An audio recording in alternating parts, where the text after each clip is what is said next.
Hi, I'm Mallory. And last week my parents told me I was just dead weight.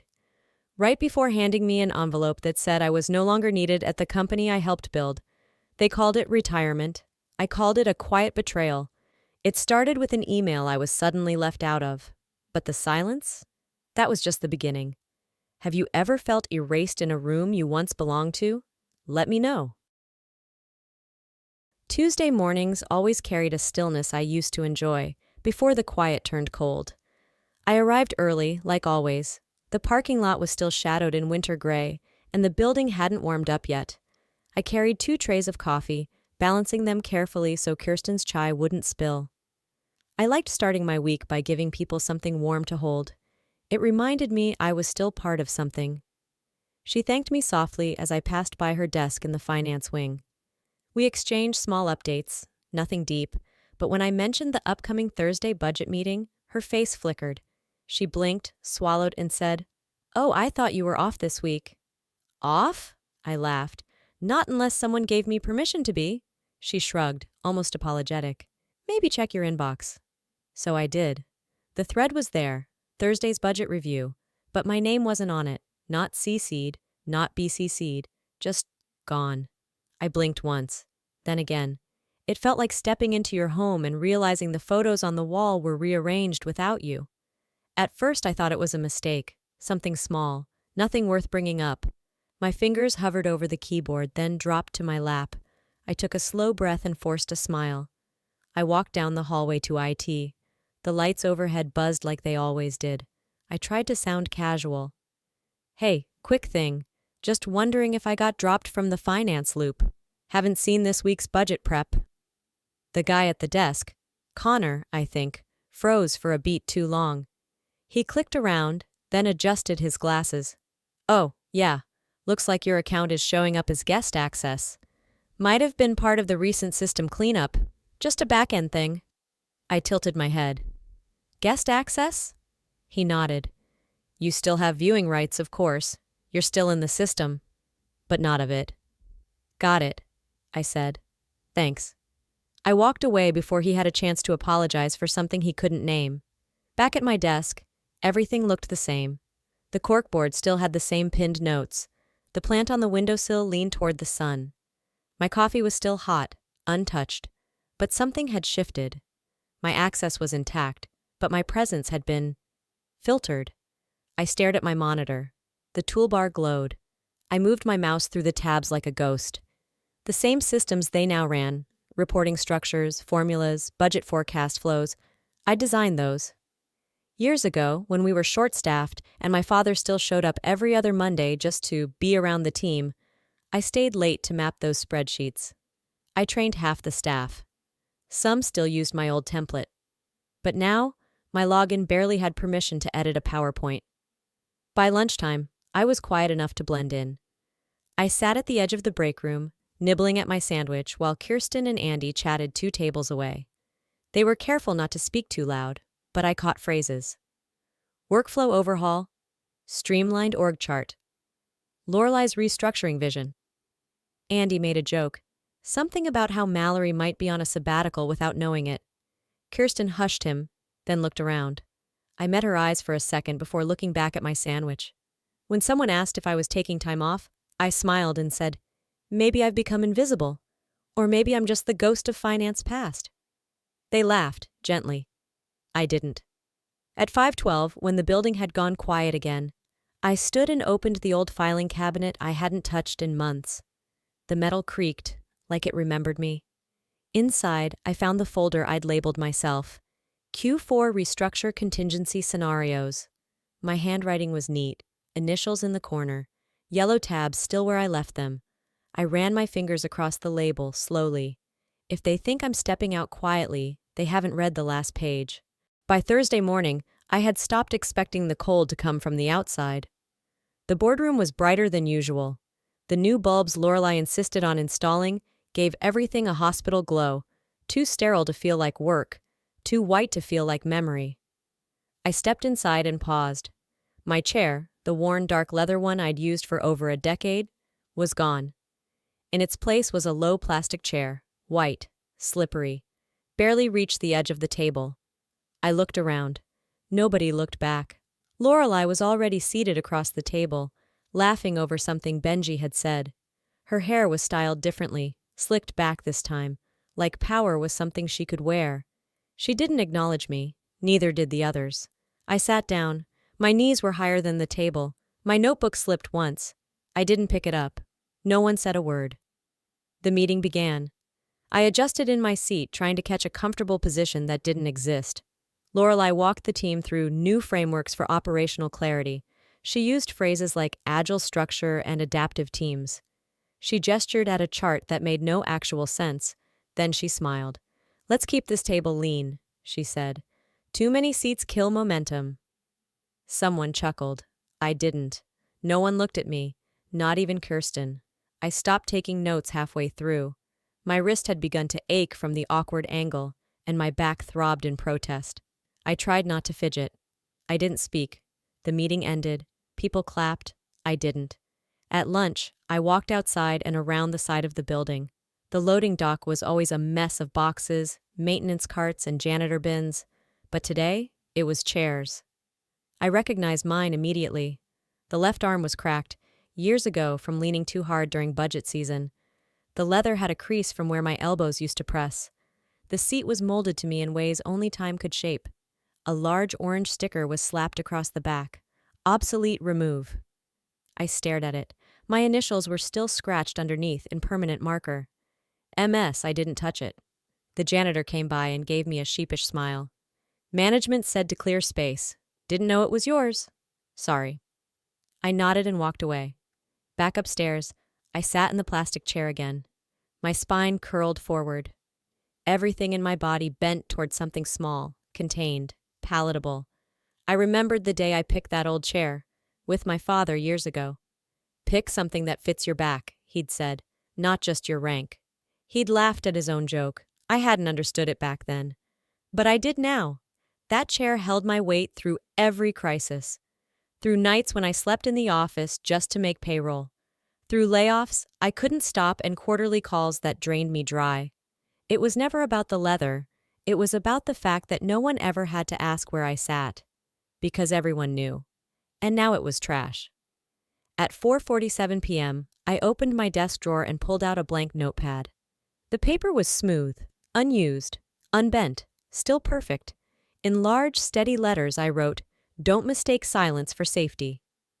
I folded the note twice, tucked it behind the family photo frame, the one with all of us smiling in front of the old building. Carlton's hand on my shoulder.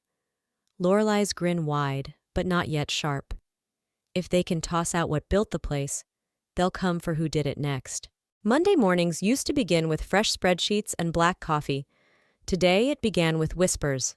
The hallway buzzed in a strange, unnatural rhythm. People walking briskly but whispering softer than usual, like they were backstage before curtain call.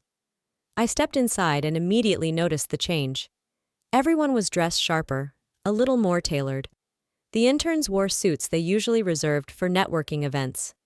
Kirsten, whose blouse was always slightly wrinkled, wore a blazer I'd never seen her in. When I approached, she shut her laptop faster than her smile could catch up. "Oh hey," she said, too bright. "Didn't think you'd be in today." "Why wouldn't I be?" She blinked, then pretended to reach for something on her desk. No answer. The moment she turned away, I opened my calendar. Blank, no meetings, no calls, no reminders, just a Monday, clean and empty. I checked the shared drive. A folder labeled Q2 Strategy Sync Exec Team Only was grayed out. Permission denied. I stood for a moment, screen light casting blue shadows on my face, before turning slowly toward the conference room. The glass doors were closed, but not frosted. They never were. I watched through the transparency like a stranger peering into a world that used to belong to me. Lorelei stood near the screen, her heels planted like anchors, smiling as if she was born for this.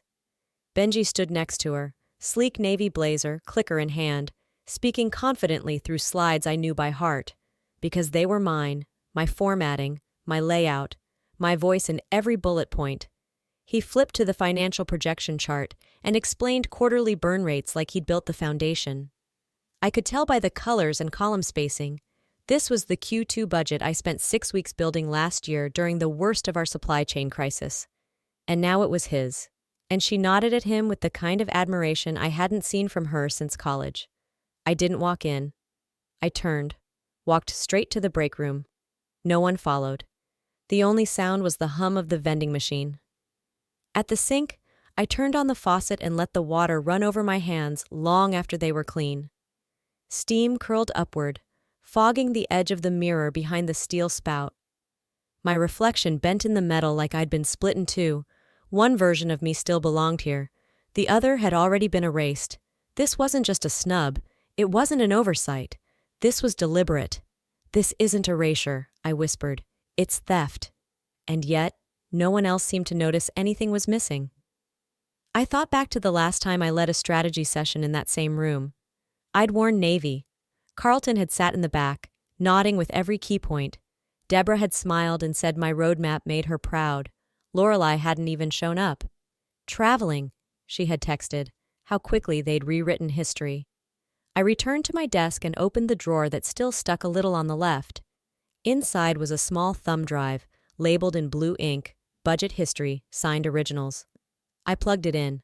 The folder opened slowly, like an old friend blinking awake, and then I copied it. Every file, every signature, every spreadsheet that proved those slides weren't born of Benji's mind. I slipped the drive into my coat pocket. If they want to run with my legacy, they better be ready to trip on the truth. The email came late Friday afternoon, disguised as celebration. A subject line wrapped in exclamation points. "Shaw and Company celebrates 30 years. Everyone around me buzzed with excitement. Kirsten clapped her hands. Someone popped a small bag of popcorn, and links were flying across Slack threads faster than I could keep up. It should have felt like a moment of pride. I'd survived 18 of those 30 years. Built more of this company than most of the people in that building had even seen. I clicked the link. A banner unfurled across the top of the redesigned homepage. Glossy, overexposed. Lorelei stood at the center, smiling confidently. Benji by her side. The design team posed in polished navy and beige. My father sat in the middle, his posture straighter than I remembered, maybe thanks to some creative editing. But I wasn't there. Not in the front, not in the back, not even blurred in the crowd. I zoomed in until the pixels broke apart. I still wasn't there. By the time Andy stopped by my desk, I had already closed the window. "Hey," he said casually. "Weird question. You're not in that anniversary photo, right?" I looked up, steady. "Seems not." Didn't you help open the Ohio expansion? You were with the company when it was still running out of the warehouse, right?" I gave a short smile. Maybe they thought I was a camera glitch? He nodded awkwardly and left. But the silence he left behind stayed. It wasn't just that I was absent from a photo. It was the way the world around me acted as though I'd never been there at all. After hours, I made my way to the design wing under the pretense of checking something for compliance. Most of the team had left already, but one monitor was still glowing in the corner. I moved quickly but quietly, scrolling through recent project files. There it was. Shaw _ family _ crop _ V3 _ final. I opened the file and saw the original photo. I was in it, standing behind my father, hand gently on his shoulder. The smile on his face, soft and real, the only one he gave that day. I remembered adjusting his tie, reminding the photographer to take a few candid options. Then I saw the note. A yellow comment bubble in the corner of the frame. Lorelei's name attached. "Delete her. She pulls attention. Dad looks more tired when she's near." My heart didn't break. It folded, like a paper crane crushed between palms. I stared at the screen, not blinking, not breathing, just hollow. I thought back to that day. Carlton had been tired, but insisted on attending. Lorelei had arrived late, Benji trailing behind her. No one else had remembered to bring the old logo backdrop, but I did. No one else noticed Dad's cuff was buttoned wrong, but I fixed it. But in the version the world saw, I didn't exist. And now, for most of them, that would be the only version they'd ever know. Later in the hallway, I passed Andy again. He slowed, almost said something, then shook his head. "You've been here longer than all of them combined," he finally said. I paused, my heels silent on the carpet. Not sure that matters anymore, I replied. But if they keep erasing me, I might start speaking louder. If this is what silence gets me, maybe it's time they heard everything I remember. Sunday evening arrived wrapped in the kind of tension I couldn't name but felt anyway. It was the first invitation I'd received from my mother in months. A text that read like a formality. Dinner at the house, just family, 6:30. I almost didn't go, but some small foolish part of me still believed in grace. I wore a navy dress, minimal jewelry, the same outfit I'd worn to present our last annual report. It made me feel sharp, even if no one in that house would notice. The moment I stepped into the Shaw family home, I knew something was wrong. The house smelled like rosemary chicken and something colder, like staged comfort. Candles burned in places that didn't need ambiance. The good plates were out. Carlton's chair at the end of the table remained empty, even though the rest of the room was arranged like a silent scene waiting for action. We made small talk. Lorelei asked about traffic. My mother asked about my new coat, then changed the subject before I answered. We moved through the courses too quickly, skipping real conversation like a skipped track on vinyl. Then dessert came, and with it, the envelope. Deborah slid it across the table like it was part of the setting. White, thick, sealed with a sticker embossed with gold. We think it's time, she said softly. For your health, for the company. Lorelei didn't speak. She didn't need to. Her fingers drummed lightly on her wineglass. Her eyes held nothing but smug restraint. I didn't reach for the envelope. Not at first. I just stared at it. Then I opened it slowly. The papers inside were crisp. A separation package. Early retirement, effective immediately. Benefits payout. Legal closure. The table went quiet. Even the silverware paused midair. I looked at my mother. No. Her jaw set. You don't have to make this harder than it needs to be. I folded the papers neatly and placed them back in the envelope. It already is. I stood, smoothing the front of my dress. I'm not signing tonight. I'm not signing ever. Lorelei tilted her head, as if watching a documentary subject misbehave. No one tried to stop me as I walked out. Later that night, I sat at my kitchen table, the envelope untouched beside a lukewarm mug of tea. My laptop blinked open to a familiar search bar. I typed, luxbylorelei.com. It existed. Registered 3 weeks ago. A branding site in progress. A placeholder slogan. Where elegance begins at home. I scrolled through the registration details. Lorelei's assistant had filed it. My replacement had a name and a budget. I was never meant to be consulted. Just cleared. This wasn't about succession. It was a sweep. I remembered another dinner, years ago. Carlton raising a glass to my Q1 strategy, calling it the cleanest numbers he'd seen since 09. Deborah had smiled. Lorelei hadn't even shown up. Said she had something in LA. That night I felt like I belonged, like we were something close to a family. Tonight we were just 3 strangers sharing heat and silence. The envelope sat on my lap as I sat in my car outside the house, parked under the shadow of a tree I helped plant when I was 15. Its branches stretched across the windshield, bare in winter, but stubborn. I didn't tear the papers. I didn't sign them. I whispered to the silence instead. If this was their opening move, they'll hate my endgame. The rain started before sunrise, tapping gently against my window like a warning. I had just reached for my coffee when my phone buzzed, a missed call from an unfamiliar number. I called back. "This is Nurse Hall from Franklin Regional," she said gently. "Your father was admitted last night. He's stable now." Stable. The word cracked something I hadn't realized was brittle. I thanked her, hung up, and checked my messages. Nothing from Deborah. Nothing from Lorelei. Not even a blank text. I grabbed my coat. The drive to the hospital was 30 minutes, but time didn't stretch. It compressed. The silence in the car wasn't peaceful. It was the kind that wraps around your throat. The kind that tells you, if they didn't tell you this, what else have they decided you don't deserve to know? By the time I reached the cardiac unit, my palms were slick and cold. His room was dim, except for the glow of machines and the soft wash of filtered light. I pushed open the door gently. Carlton lay motionless, pale, thinner than I remembered. Tubes, monitors, beeps that seemed too soft for what they measured. Lorelei stood at his bedside, not crying, not praying, adjusting lighting. She had set up a ring light at the edge of the bed, a small tripod on the nightstand. Her phone balanced perfectly, camera aimed not at her face, but at his hand. I stayed still, just inside the doorway.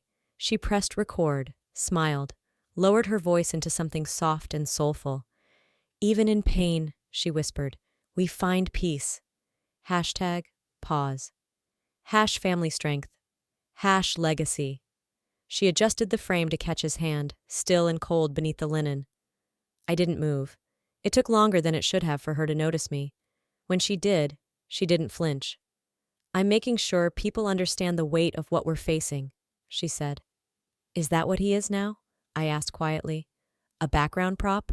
She turned back to the camera. It builds empathy. It helps with engagement.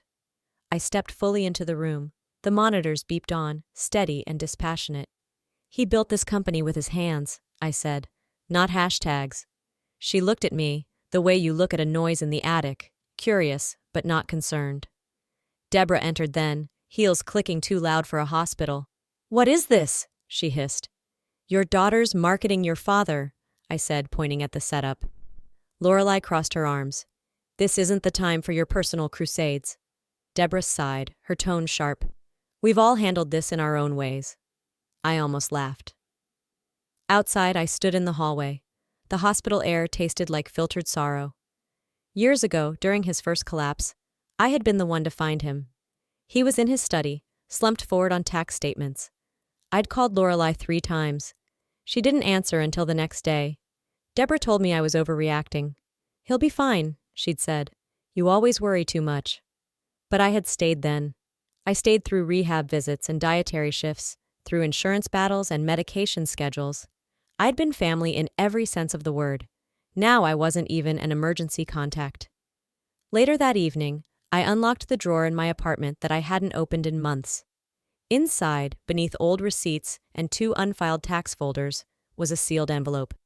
Transfer of holding 34%, it read. Carlton had signed it last quarter, quietly, his blue pen, his careful initials. He had handed it to me during a walk, saying nothing but, in case the business ever forgets where it came from. I held it now like a secret I'd forgotten to protect. If I wasn't family to them, maybe I could still be a force they'll never see coming. The conference room looked different when the door was already closed. I walked in anyway. Uninvited, but not illegal. The board had been called to a stability announcement, and while Lorelei hadn't included me on the calendar, I had every right to be there. My 34% stake said so. Deborah sat at the head of the table, Carlton's seat now hers by habit, not by vote. Her hands were folded neatly, as if we were here to review the holiday party, not the fate of the company. She looked up when I entered. Not startled, just annoyed. I didn't realize you'd be attending, she said. I pulled out a chair across from her. You never do. Lorelei stood near the monitor, the clicker idle in her hand. Benji wasn't there. I wondered if even he had limits. Deborah cleared her throat. This meeting is to reaffirm leadership during a transitional time. Then she turned to me fully. You're just dead weight here, Mallory. The words didn't echo. They landed. No one flinched. No one objected. Lorelei didn't say a word. I placed my coffee on the table gently, then opened my folder. I brought some documents, I said, sliding a stapled set across the table to each board member.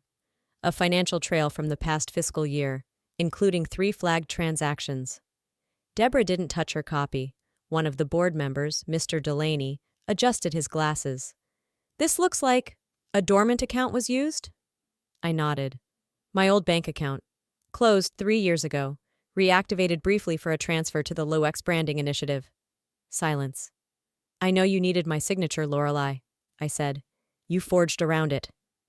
Whispers. Papers shuffled. Lorelei's hands dropped to her sides. It wasn't like that, she snapped. You left. I had to keep things moving. No, I replied calm. I left you the truth. You buried it under hashtags and rebrands. Lorelei's tone sharpened. You walked away. You disappeared. Deborah's voice cut in. Girls, this isn't productive. You're airing personal grievances in a professional space. I'm not here to be productive, I said. I'm here to end this. No one moved. The silence was tighter than any vote. I watched Lorelei glance at Delaney, then back at the screen, unsure which direction held more risk. And then, without another word, I pulled a second document from my folder. A scanned copy, Carlton's signature, bold in blue. Weeks before his final hospitalization, he'd handed it to me while we stood in the garden. He'd said nothing more than, "This is insurance for when they forget." I'd tucked it away, thinking it sentimental. Now it was leverage. They may erase names, he had told me, but paper holds power. I handed it to the lawyer seated nearest the end of the table. The room held its breath. I stood slowly, gathered my things. "You called me dead weight," I said quietly, "but the only thing sinking this company is you." I walked to the door, paused with my hand on the knob. And this time, I'm not the one walking out. The envelope arrived on Tuesday morning, certified, stamped, hand-delivered to the front desk of Shaw & Company with the precision of a blade. Lorelei opened it in front of 2 assistants and a junior board liaison. I wasn't there, but I didn't need to be. I knew exactly how it felt. How the heat would rise in her chest while the words on the page stayed ice cold. It was a formal notice, from my attorney, requesting an emergency shareholder meeting, demanding a comprehensive revaluation of company assets, invoking my 34% equity rights. A perfectly legal paper cut, buried inside neutral language. If she didn't refinance or buy me out, the company she'd rebranded in her image would need to explain to stakeholders why its foundation was crumbling from the inside. Back at the cafe where I met my attorney every other Thursday, I stirred my tea without sipping it. He opened a second folder. We looked into the Lux filings. I didn't ask. I let him talk. "She used your full name. You're listed as an original strategic advisor in the brand's application." I blinked. "So she used my credibility to register her vanity project, then called me obsolete in front of the board." He nodded once, tight-lipped. "That may be useful." I didn't smile. Some cuts don't bleed, but they sting longer. I thought back to my father's last hospital stay. Carlton had grown quieter in those final months. Not bitter. Not resigned. Just clear. "Don't sell your silence," he told me once as I folded up his travel blanket. "If they corner you, speak in contracts." That same afternoon, he slipped a folder into my bag with his signature on the seal. I hadn't opened it until days after the funeral. I hadn't planned to use it until now. Across town, Lorelei scrambled to spin the situation. Internally, she called it a misunderstanding among sisters. She told the communications team to draft a calm press note about leadership continuity. But numbers don't lie, especially when printed on letterhead and time-stamped by the Secretary of State. At the next board update, a member cleared his throat. "Why didn't you disclose the co-registration under your sister's name?" Silence. Deborah avoided my gaze on the conference screen. No one defended her this time. That night, my phone rang. The screen lit up with Lorelei's name. I let it ring twice before picking up. "What do you want?" she asked, her voice sharper than usual, but hollow in the middle. I answered softly. "What I deserved all along, control over what bears my name. And tomorrow you'll have to choose, your image or your empire." The law office was quiet in a way that made you feel every clock tick harder. I was already seated when Lorelei walked in. Late, her coat still on, her hair pulled back too tightly, as if neatness could fix what paperwork was about to undo. Deborah wasn't with her this time. Maybe even she had decided to sit this ending out. My folder lay open in front of me. Carlton's blue pen rested on top. The only thing that felt heavy today was the silence, thicker than the legal jargon we were about to sign. Lorelei sat across from me and didn't speak. Her eyes skimmed the packet her lawyer handed over, highlighted paragraphs, pre-negotiated terms, and at the heart of it all, my 34%. She didn't fight it, she didn't argue, she signed. When the pen paused halfway through the final page, I slid mine across the table. Carlton's. She looked at it, and for a moment I saw something human flicker in her eyes. Not regret, just recognition. I added one more page. A clause that hadn't been part of our early conversations. By Q4, she'd rename the brand. If she didn't, the equity clause would activate, and the board would have grounds to remove her. I signed my portion with steady hands. The board received copies that afternoon. Lorelei didn't say a word. On the way out, I passed the lobby where the old Shaw and Company crest used to hang. It had been replaced by a floating logo in sans serif, clean, generic, temporary, just like everything else. I thought back to the first time I packed up my office. I'd held the same ceramic mug I held now, the same photo of Dad and me standing outside the first Shaw storefront, grinning in front of chipped brick and a crooked sign. That day, I thought I'd return. I thought exile was temporary. But this didn't feel like exile anymore. It felt like closure. I stopped across the street from the building that used to be my second home. Lorelei stood near the front window, speaking to someone with animated gestures, trying too hard to look confident. I didn't wave. I didn't go inside. I whispered instead, "Good luck holding it all up without cutting corners." Back home, I pulled out the wooden box tucked behind my books. Carlton's blue pen fit perfectly between the grooves. I closed the lid with care. Then I logged into my email. Not the Shaw account. That was gone. My own consultancy, under my name. No logos borrowed, no legacy stolen. I didn't tell anyone. Not yet. Sometimes leaving isn't walking away. It's walking through. There's something powerful about choosing silence, but something even stronger in knowing when to break it. Looking back, I don't regret walking away. I regret staying quiet for so long. Sometimes the weight they say you carry is actually the foundation you built, and no one gets to rewrite your story just because they think they speak louder. To anyone who's ever been told you're replaceable, invisible, too much, or not enough, I want you to remember this. Dignity doesn't always roar. Sometimes it signs papers, closes drawers, and walks out with its head high. Have you ever been in a moment where your silence was mistaken for weakness? How did you respond? I'd love to hear your story in the comments. Whether you stayed, walked away, or found your voice, I believe someone out there will be moved by your truth. If this video touched something in you, drop a 1 in the comments or tell me where you're watching from. And if it didn't resonate, that's okay too. Let me know why. I want this space to be real, raw, and honest. Don't forget to subscribe if you want to hear more stories like this. Stories about real people, real choices, and the quiet strength it takes to reclaim your life. See you in the next one.